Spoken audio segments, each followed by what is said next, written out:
এত সুন্দর একজন কাঠমিস্ত্রি, তার হাতের কাজগুলো দেখলে খুব ভালো লাগে। সে নিজে কাঠের নকশা করতে নিজে ফর্মুলাগুলো নিজের হাতে তৈরি করে এবং খুব সুন্দর এবং খুব দক্ষতার সহিত সে এই ফর্মাগুলো বানায় থাকে।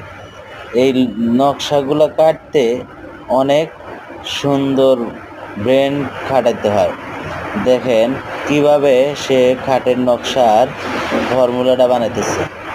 এই ফর্মুলা বানাইতে তার আপাতত 2-2.5 ঘন্টা সময় লাগবে, কিন্তু তবুও করতে হবে।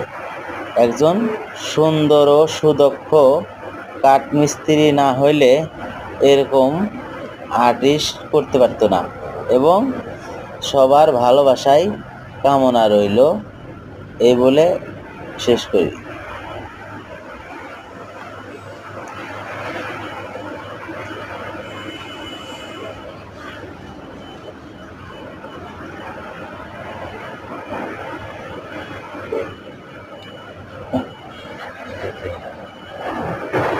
ভালো হইতেছে।